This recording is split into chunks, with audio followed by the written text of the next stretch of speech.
Hey government, today we're going to be talking about, as the video title states, economic systems. This will be a short one, so let's get right into the first section where I talk about the great, the wonderful socialism. For those of you that don't know or didn't follow Bernie with all your heart, mind, and soul, socialism is an aim to redistribute wealth across all classes to create a big middle class, basically taking from the greedy rich and giving to the needy poor. Sounds awesome, right? Well, it gets much better.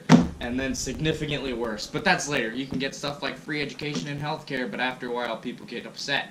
Don't really find the need to work, because ultimately the whole idea of the greater good is just too complex and distant to make it a motivation to do the right thing for most people. No offense, but this one sounds great, but at what cost? As it destroys personal enterprise and technological advancements, just because that isn't socialism's goal. Next up, the ruthless, the powerful, the Cold War communist, created by Karl Marx in World War II, is quite similar to socialism, but adds Marx's 10 pillars of communism, which the greatest of which is no right to personal property, which seems kind of dumb to me. Why should someone in a government building hundreds of miles away dictate what I can and cannot do on my property? Well, don't I know what's best since I live here? According to the communists, no. No, you don't. So the government controls it, but in return you get a bunch of free services like free healthcare. Sounds pretty great, right? Well, sure, if you're not one of the 100 million people that have died from communism. Well, not even that, simply just because it creates no competition. And usually the free stuff they give away ends up sucking in the end.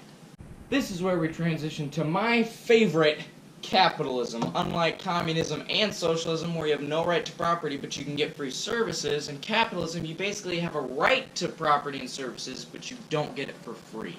It strays away from big government as often as it can.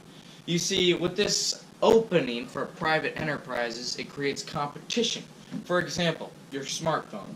If there was only one phone designed by the government, that's yours and you get it for free. Woo! But get this, maybe you have 2, 3, maybe even 4 or more companies trying to get the best product. Then you create a space where you get the best of the best with a service or property, or it'll be super cheap. Now, it isn't free, but usually that should be okay since it's so much better than what the communist or socialist programs are going to give you. And you get to keep what you get no matter what. Well, I mean, unless there's taxes or something, but that's different. Overall, I have a pretty negative view of socialism and communism, if you haven't noticed, just because you don't have the right to the fruits of your labor, which seems pretty silly. And I enjoy capitalism simply because you get what you put in. Some fun facts I learned on the way here.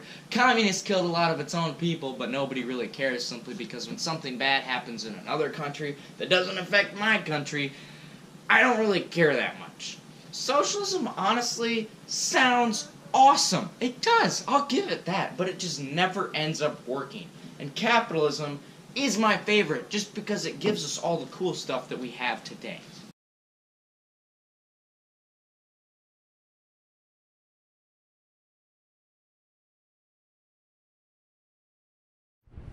Ah, it's Adam Smith. Cool. Guess what? He's a cool guy, and I can prove it. In fact, I will right now. Smith was a Scottish philosopher and a key component in the Scottish Enlightenment. He wrote a cool book called The Wealth of Nations. And he was a big believer in the free market, which backs up capitalism by saying it is a free market and not controlled by the government. Pretty straightforward definition there. He also reaffirmed the idea of supply and demand, which is used quite a bit today.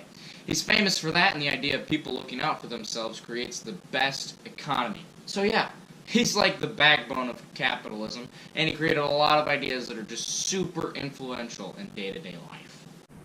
So, there you have it. This one's pretty short just because we had a limited time, but that's okay. Make sure you tune in next time where we talk about something else.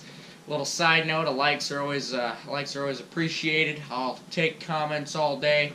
Subscriptions are cool. I don't post a whole lot of other stuff other than school things. There's a couple other funny videos that I made a long time ago that you might find cringy, and maybe that toots your horn a little bit. I don't know. You can just look on there all you like. But until next time, I'm Caleb Cruz.